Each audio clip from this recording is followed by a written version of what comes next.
छत्तीसगढ़ राजधानी रायपुर में जहां 1 नवंबर से राज्योत्सव धान खरीदी उत्सव आदिवासी महोत्सव का भव्य आयोजन किया गया है। देश और विदेशों से भी सैलानी और आदिवासी जनजाति के कलाकार रायपुर की राजधानी में अपनी छटा बिखेर रही है। जहां चारों ओर 3 दिवसीय खुशी का माहौल है, वहीं छत्तीसगढ़ के आदिवासी समाज के कुछ लोग अपनी नाराजगी जाहिर करते हुए धरना स्थल पर धरना देने पर आमादा है। इनका कहना है कि सरकार इनकी मांगों को नजरअंदाज कर रही है और इन्होंने क्या कुछ कहा, आइए हम जानते हैं। नमस्कार दर्शकों, आप देख रहे हैं हल्ला बोल न्यूज़ और मैं दीपक मजूमदार। अभी धरना स्थल पर फिर से मैं पहुंचा हूं और यहां पे आकर के देख रहा हूं कि कुछ आदिवासी समुदाय के लोग जो है धरना पर बैठे हुए हैं। हम उनसे जानने की कोशिश करते हैं कि किन कारणों से यहां पे वो धरना पर बैठे हैं। एक और राज्य उत्सव मनाया जा रहा है, लाखों लोग देश विदेश और प्रदेश से लोग पहुँचे हुए हैं और राज्य उत्सव का जो माहौल है उसके बीच में ये आदिवासी समुदाय जो यहाँ पर बैठे हुए हैं। हम इनसे जानने की कोशिश करेंगे कि किस प्रकार से ये यहाँ पे आंदोलन में बैठे हैं, किन मांगों को लेकर के आंदोलन पे बैठे हैं और क्या इनकी मंशा है, क्या असंतुष्टि है, सारी चीज़ जानने की कोशिश करेंगे। जी हाँ, ये बताइए कि आप लोग एक तरफ जो यहाँ पे आदिवासी उत्सव, राज्य उत्सव और धान खरीदी का जो बात यहाँ पे चल रहा है, इस दौरान आप लोग पूरा राज्य जो है उत्सव मना रहा है और आप लोग यहाँ पे धरने पे बैठे हैं, वजह क्या है? उत्सव मनाना सरकार का काम है। जनता को अगर अधिकार से वंचित है तो जनता तो आंदोलन करेगी। उसमें आदिवासी समाज को 32% का बड़ा नुकसान हुआ है और चाहे सरकार एक दिन में दे सकती थी, लेकिन सरकार उसको आगे पीछे कर रही, टाल मटोल कर रही। सरकार ने कल संस्कृति मंत्री जो है उन्होंने स्पष्ट रूप से अपने मंच के माध्यम से कहा है कि 32% की जो मांग है आदिवासियों की उसको पूरा किया जाएगा। उसके बाद आप लोग जो ये आंदोलन कर, मैं वही पूछ रहा हूँ कब पूरा किया जाएगा? अभी तो 19 सितंबर को आदेश आया है हाई कोर्ट का, उसके बाद तो 1 महीने से ज़्यादा हो गए, 1.5 महीना हो रहा है। लेकिन क्या सरकार के 31 विधायक जो आदिवासी है वो एक साथ जाके मुख्यमंत्री से मिले? आज तक एक साथ नहीं मिले हैं। सबसे बड़ी बात तो दुख की ये है। और हम जनता सरकार से मांग कर रहे हैं, हम जनता चंदा करके सुप्रीम कोर्ट गए हैं, सरकार सुप्रीम कोर्ट की नहीं गई और सरकार को सुप्रीम कोर्ट ने कहा है सरकार को अधिकार है कम ज़्यादा जो भी हो उसको विधि सम्मत कार्रवाई करे, लेकिन सरकार अभी तक कुछ भी नहीं कर रही। अभी वो स्टडी टीम बना रही है। इसके सरकार में करीब 100 IAS हैं। ईमेल से मंगा लेते कर्नाटक से, तमिलनाडु से, क्या नियम है, ये जाएंगे खर्चा करके, ईमेल से जानकारी आ जाएगा। और कौन नासमझ व्यक्ति है यहाँ सचिवालय में वो नहीं समझ पाएगा। मैं नहीं समझ पा रहा हूँ।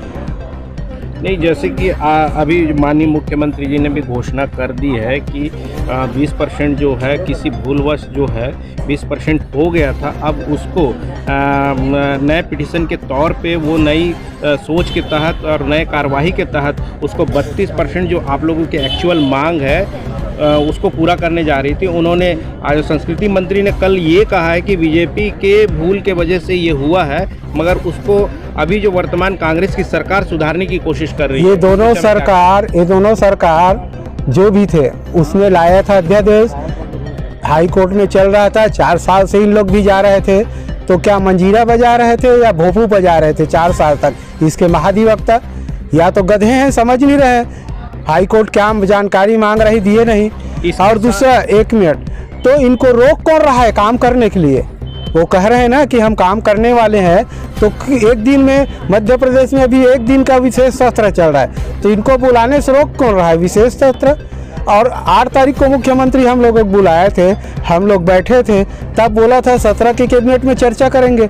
17 के कैबिनेट 0, कोई चर्चा नहीं हुआ। और 17 तारीख से आज 1 तारीख आ गया और 14 दिन 15 दिन हो गए।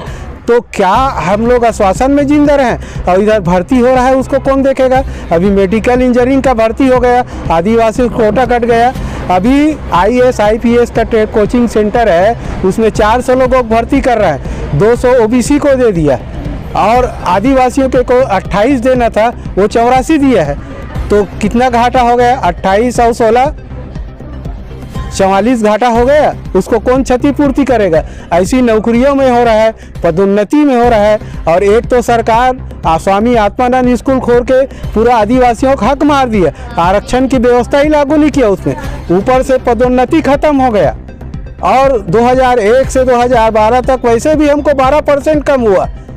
तो हम लोग क्या चिथड़े हमारे मांस को छीन के सरकार चलेगी।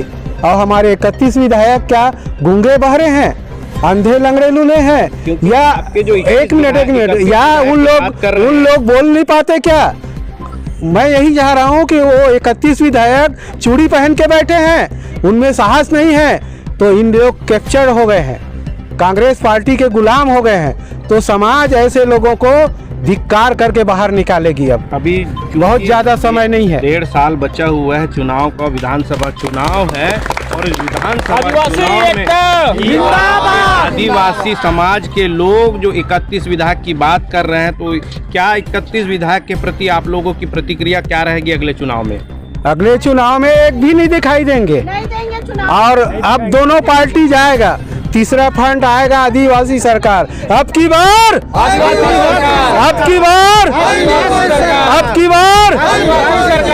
क्या आपने आदिवासी संगठन सरकार बनाने के लिए कोई नया संगठन को ज्वाइन किया है या नया संगठन बनाने की बात कर रहे हैं? वो संगठन समाज का है और समाज कोई राजनीतिक दल नहीं है, लेकिन जब चाहेगा निर्दलीय खड़ के हम जिता सकते हैं।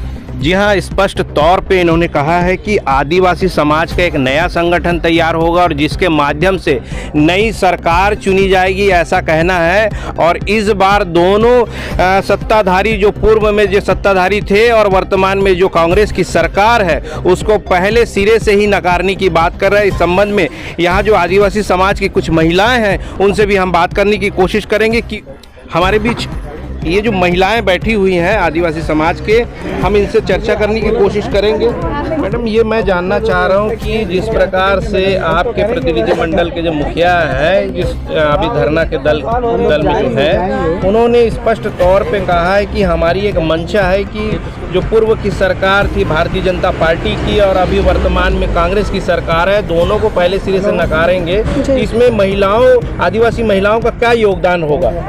सर, आपने बहुत अच्छा प्रश्न किया है। देखिए, भारत की आधी आबादी जो है महिलाओं की है जी। और यहाँ हमारे छत्तीसगढ़ में जनसंख्या अगर देखें तो 80 लाख से भी अधिक है। तो 80 लाख में से आधी महिला, मान लो अगर आधी महिला भी वोट नहीं देगी तो सरकार गिरेगी। और नई सरकार का हम निर्माण करेंगे और नई सरकार को लाएंगे, अपने आदिवासी समाज से ही चुनेंगे और नए लोगों को बनाएंगे। ना भाजपा ना कांग्रेस, अब की बार आदिवासी सरकार बनेगी। आप जानकारी में है आपको, अभी वर्तमान में देश की राष्ट्रपति जो है, भारत की राष्ट्रपति, वो भी एक आदिवासी महिला है। तो क्या आप इस चश्मे से देख पा रही हैं कि आदिवासी महिला कहाँ तक पहुँच गई है? इसमें क्या संतुष्टि है आप लोगों की? सबसे पहली बात तो हमें बहुत ही खुशी हुआ कि हमारे देश को जो है पहली महिला जो है आदिवासी मिल रही है जगह। लेकिन उसके बाद हमें ये जानकारी मिली कि यदि जो है राष्ट्रपति मैडम बनती हैं, आदिवासी महिला बनती हैं, तो जो है अभी 2022 में जो है समान नागरिकता संहिता बिल आने वाला है उनके राष्ट्रपति बनते ही। और यदि वह बिल लागू हो जाता है तो आदिवासियों के समस्त विशेषाधिकार खत्म कर दिए जाएंगे, ऐसी हमको जानकारी मिली है।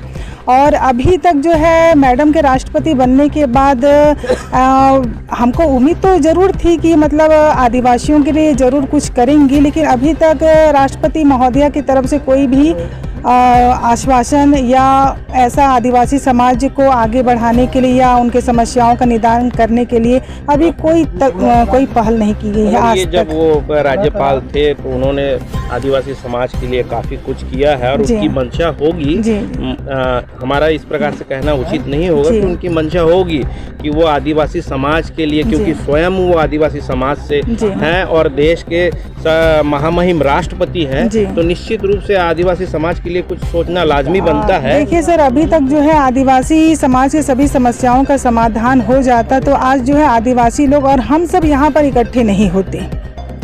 हमारी कोई भी मांगे आज तक पूरी नहीं हो पाई है, इसलिए हम आज जो है अपने घरों को छोड़कर हम जो है सड़क पर आंदोलन कर रहे हैं। और ये आंदोलन तब तक जारी रहेगा जब तक आदिवासी समुदाय को जो है उनका जो है समस्याओं का समाधान नहीं मिलता है, हमारी मांगे पूरी नहीं होती है, तब तक ये आंदोलन जारी रहेगा।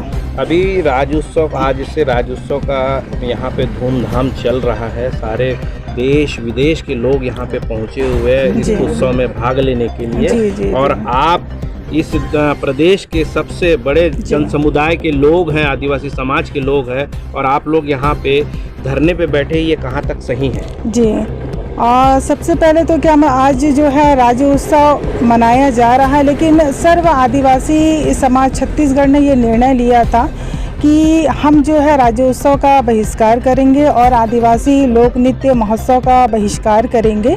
और उसी सहमति के तहत और उनके ही निर्णय के तहत आज हम लोग जो है बूढ़ा तालाब में आज हम विरोध प्रदर्शन कर रहे हैं। और इसके लिए जो है जितने भी समाज प्रमुखों ने निर्णय दिया था कि किसी भी जिले से कोई भी नर्तक दल जो है राज्योत्सव में भाग नहीं लेगा। तो पूरे नर्तक दल पहुँचे हुए हैं अभी तो? अब जो है जो नर्तक दल पहुंचे हुए हैं उनके ऊपर जो है सामाजिक कार्रवाई की जाएगी। हमने उनको जो है पहले ही चेतावनी दे दिया था कि भाई एक तरफ हमारे घर में मातम है तो हम दूसरी तरफ जो है हम खुश होने के लिए क्यों जाएंगे, उत्सव मनाने के लिए क्यों जाएंगे। सामाजिक रूप से आप उन पर किसी प्रकार की कार्रवाई करेंगे तो आपके दलों में कहीं ऐसा तो नहीं है कि 2 फुट हो जाए? ऐसी कोई बात नहीं है, आदिवासी समाज हमेशा एक है और एक ही रहेगा। हमारे प्रदेश के जो मुख्यमंत्री हैं, आप लोग जो धरना दे रहे हैं, उनके लिए क्या संदेश है? सरकार से हमारी यही मांग है कि जो अभी 32% का जो मुद्दा जो उठा है ना, शीघ्र अतिशीघ्र जो है अध्यादेश लाए या फिर जो है इसे विधानमंडल में पारित करवाकर जो है 9वीं अनुसूची में शामिल करें ताकि हमारा 32% का आरक्षण जो है सुरक्षित रहे। आरक्षण के साथ साथ आपकी और क्या मांगे हैं सरकार से? हमारी पहले ये पेशा कानून के संबंध में हमारी मांगे थी, लेकिन उस मुद्दे को भी लेकर जो है सरकार ने 8 अगस्त को जो है आनन फानन में जो है पेशा कानून लागू कर दिया गया था। यदि सरकार जो है सही तरीके से पेशा कानून लागू करती तो जो है ग्राम सभा में हमारा अधिकार होता, हमारे जल जंगल और ज़मीनों पर जो है आदिवासियों का अधिकार होता, जो भी जो है गौण खनिजें हैं जैसे कोयला, लोहा, बॉक्साइट, इस पर आदिवासियों का अधिकार होता। लेकिन आज तक हमको वो अधिकार नहीं मिल रहा है, जबकि आदिवासी ही ज़मीन के असली मालिक हैं। तो साथियों, आपने देखा है कि इनकी जो मांगे हैं सबसे पहले 32% को लेकर के है, आदिवासी आरक्षण की जो बात कर रहे हैं, साथ में ये जल जंगल और ज़मीन की बात कर रहे हैं। कहीं ना कहीं सरकार इन पर सरकार से विचार बनाने की बात कह रहे हैं।